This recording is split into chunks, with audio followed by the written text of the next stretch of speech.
can't agree how much, in Kansas, how much the weed's gonna cost.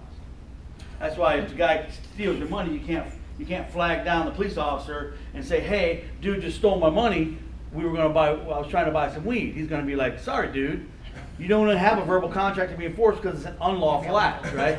So the terms have to be lawful terms. Fair? Now if in Colorado, it goes out the window, right? I'm not sure how the law handles that now, Colorado, but I guess if you get ripped off buying weed, whatever. So, two parties, you have to have two parties of the agreement, you have to have terms, right? And typically, you also have to have a time frame. Meaning, there's an end of life provision. Something happens, it doesn't just stay out there forever. There's a significant amount of time that is built into it. So, understand these are the elements of a contract. What we're really building, mutual agreement, is like building that same thing. Is we're going to get two parties to agree on a lawful object or service, as the case may be, and there's going to be a certain amount of time associated with it.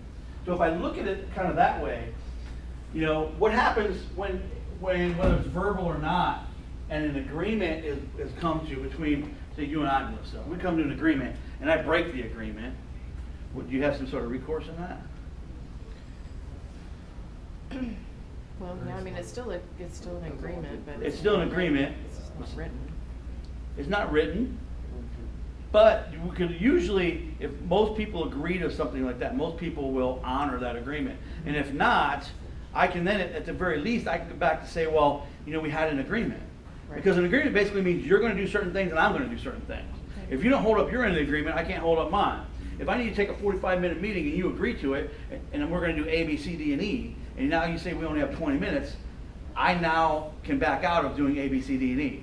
Yeah. They can't come back to me, well, you said we could do that. Yeah, but that was based on this conversation we had. I'm not trying to create an adversarial role here. I'm just trying to get us to understand that we both have rights in this.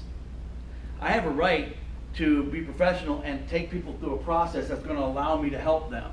I need to ask certain questions for me to be able to decide whether or not you're a good fit.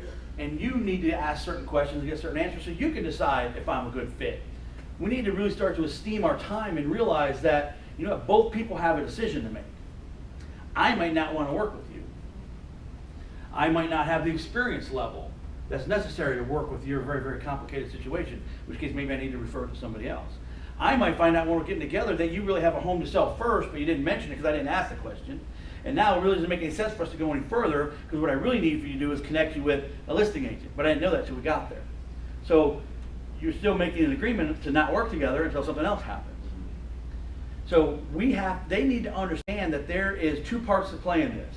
This is not me being a salesperson that you usually connect with thinking that they're going to do anything they can to get my money. It's we're going to come together mutually and decide on whether or not this is a good fit between both of us. If you do that, if you get together to come decide and have mutual agreement, sometimes you may realize this is not a good fit for me, and you now have an opportunity to get out of this situation. I've had clients, I have one right now that I'm dealing with in Florida, and it is not a good situation. It is not. I've decided I don't want to do business with this person. Mostly because they don't have the systems and things in place that are going to make them be successful in our program. Now I got to find a way to tell them that, right? But the reality is I don't have to take the business just because he's waving money at me. It's not good. It's going to cost me a lot of time, effort, energy, and pain until he gets other things in place. I'm ultimately going to have to tell them, well, look, Bill, here's an issue we have. I really don't think it's the right time yet, for you to proceed with us because ultimately you're not going to be successful until you do A, B, C, D, and E. In which case, but that could definitely happen in your business too, right? You could get in, you get the pre-approval temp starter, find out they're not, going to have to find out that A, B, C, D, and E. I don't want somebody meeting with